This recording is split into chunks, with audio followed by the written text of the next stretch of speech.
좋아요, 구독. 자, 그러면 두 번째 종목 들어가 보도록 하겠습니다. 두 번째 종목은 그리드 위주이고요. 그리고 지금 현재 매수가 34,240원에 비중은 조금 적네요. 6% 정도 싣고 계십니다.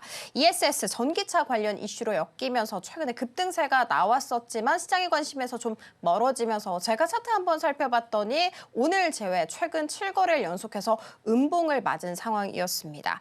그리고 또 지금 코멘트도 함께 남겨주셨습니다. 물을 타야 하는지 손절을 해야 하는지 꼭 부탁드립니다 라고 해주셨는데 바로 여쭤보도록 할게요. 어떻게 해야 될까요, 전문가님? 그리드 위즈 같은 종목은 신규 상장주라는 걸 절대 잊지 않으셨으면 좋겠는데요. 저는 원칙적으로 대응합니다. 신규 상장주는 그럴 수밖에 없다라는 걸 꼭 기억해 주셨으면 좋겠는데 상장된 지 오늘로 87거래일밖에 되지 않았습니다. 그리고 고점이 82,200원까지 올라왔었던 종목인데 여기서 가장 큰 문제는 역사적 저점이라고 볼 수 있는 그 가격을 다시 한번 위협하려 하고 있다는 겁니다.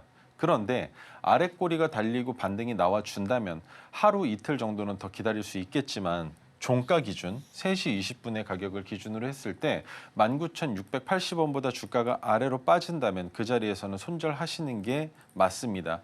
신재생 에너지 관련주, 해리스 관련주로도 연결이 되어 있죠. 하지만 그 신재생도 역시나 마찬가지로 앞으로 가야 할 길이 멀리 남아 있습니다. 물론 태양광과 그것을 통한 인프라 투자를 누군가는 해야 되겠지만 아직까지는 시기상조가 아닌가, 무언가 큰 액션이 나오고 있지 않다라는 점에서 그리드 위즈는 저점을 더 면밀하게 포착하기 위해서 추가적인 하락이 나올 가능성이 있다라는 걸 기억해 주시면 좋겠습니다. 그래서 19,680원을 종가 기준으로 이탈한다면 손절하시는 게 맞겠지만 그것이 아니라면 이 가격 구간 왜 매수하셨는지는 알겠습니다.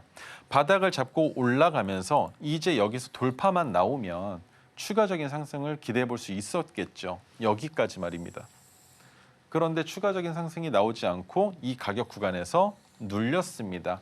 눌리면서 그 생각하셨을 겁니다.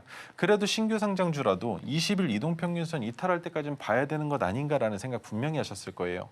그런데 20일 이동평균선을 이탈했죠.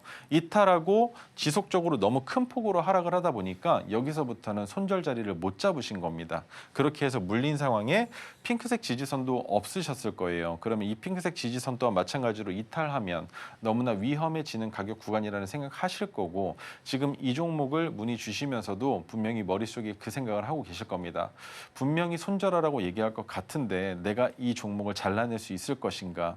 그런데 그리드 위즈 같은 경우에는 종목으로 봤을 때 손절을 해야 된다는 원칙을 드릴 수밖에 없는 또 한 가지의 근거가 있습니다.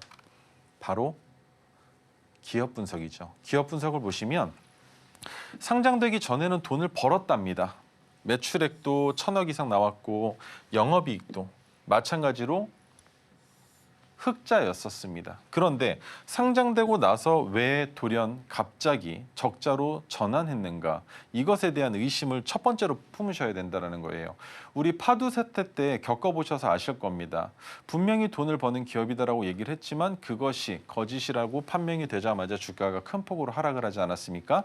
그런데 그것과는 별개로 적자를 보여주고 있는 건 흑자로 전환시키면 그뿐입니다. 하지만 흑자 전환에 대한 기대감 아직까지 없진 않나라는 생각과 주가가 저점을 또다시 이탈한다면 제가 드릴 수 있는 얘기는 단 한 가지입니다.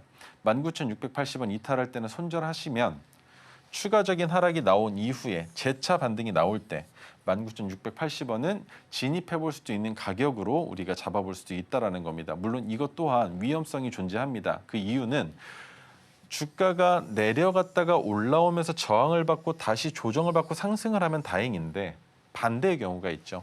주가가 올라갔다가 내려갔는데 저항을 받고 추가 하락이 나올 경우 이렇게 되면 난 이미 한번 매수해서 손절했는데 그죠? 또 올라가는 것 같아서 진입했더니 또 내려옵니다.